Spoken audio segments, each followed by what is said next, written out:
A goat wandered off. That's how it started. In the winter of 1947, a Bedouin shepherd named Mohammed Ed-Dib was climbing the cliffs above the Dead Sea, searching for a stray from his flock. To scare it out of hiding, he threw a stone into the black mouth of a cave. He expected a bleat. Instead, he heard pottery shatter. Inside, in the dark, stood rows of tall clay jars, and inside the jars were bundles of leather wrapped in linen, brittle with age. He had no idea what he was holding, no idea that he had just made the greatest manuscript discovery in human history. But the real story isn't the discovery, it's what was written on that leather. And it's a question nobody has ever fully answered. Who hid these, and what were they so afraid of? Let me take you back. The cave Muhammad stumbled into sat near the ruins of an ancient settlement called Qumran, on the northwestern shore of the Dead Sea. It is one of the lowest, hottest, driest places on Earth, and that, it turns out, is exactly why the scrolls survived. In almost any other climate, leather and papyrus rot to nothing within a few centuries. Here, in the bone-dry desert air, they waited. For 2,000 years. Those first scrolls passed through the hands of antiquities dealers before anyone understood their worth. One man finally did. His name was Eliezer Sukenik, an archaeologist at the Hebrew University in Jerusalem. In late 1947, he examined the ancient script by candlelight and realized what he was looking at. These were Hebrew manuscripts, older than anything like them on Earth. He bought 3 of them, almost in secret, as war broke out around the city. The other scrolls scattered. Some ended up advertised for sale in an American newspaper, listed under the heading, The 4 Dead Sea Scrolls, as if they were used cars. Sukenik's own son, an archaeologist named Yigael Yadin, eventually tracked them down and brought them home. The pieces of the puzzle were slowly coming back together, but this was only the beginning, because once people knew what was out there, the search exploded. Over the next decade, Bedouin treasure hunters and professional archaeologists raced each other across the desert, crawling into every crack in the cliffs.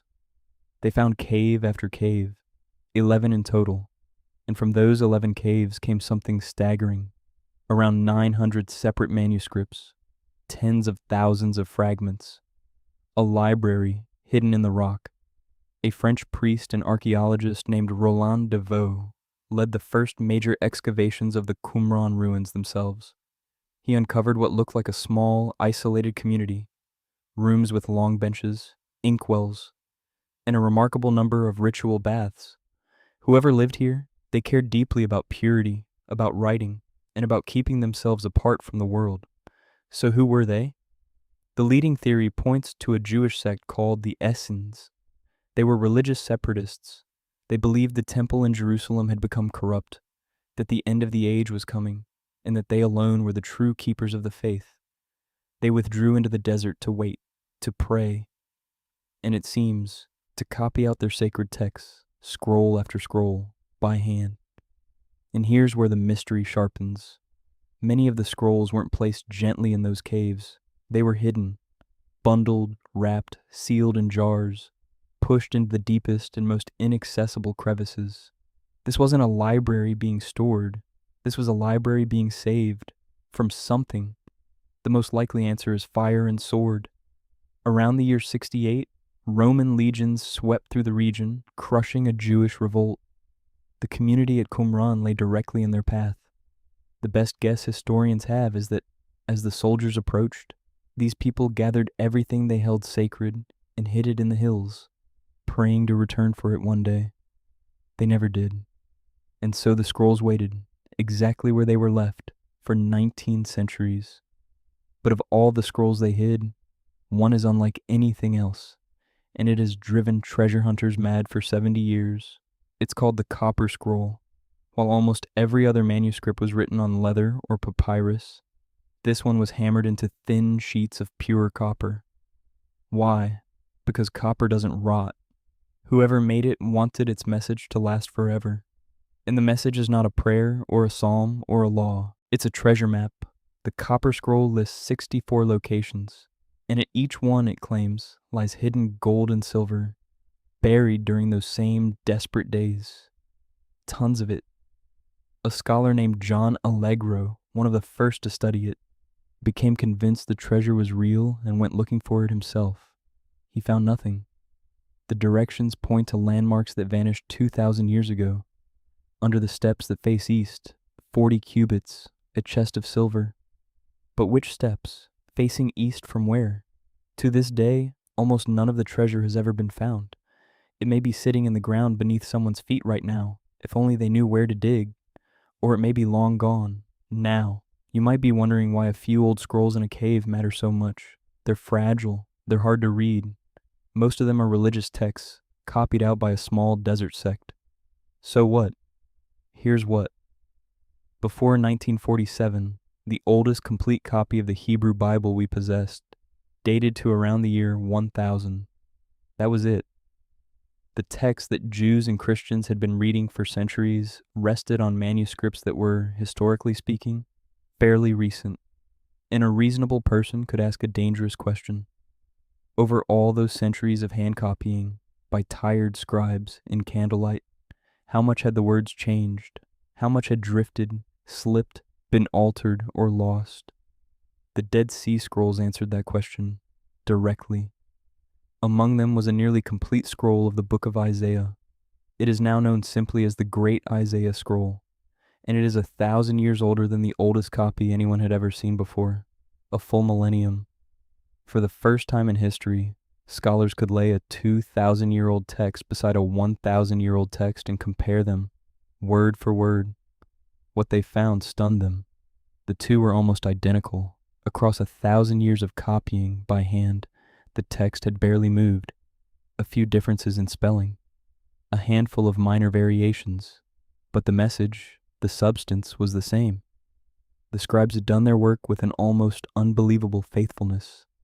Think about what that means. A text you can read today, in your own language, on your own phone, can now be traced back, with confidence, 2,000 years, to a scroll hidden in a desert cave by people fleeing a Roman army. That is the payoff. The scrolls didn't overturn the Bible. They revealed how carefully it had been carried across time. But they did more than confirm. They also revealed. Because the caves didn't only hold copies of Scripture. They held books that never made it into the Bible at all. Texts like the Book of Enoch, with its fallen angels and watchers. The Book of Jubilees, and strange, unique writings produced by the community itself, with names like the War Scroll and the Community Rule, describing a final battle between the sons of light and the sons of darkness.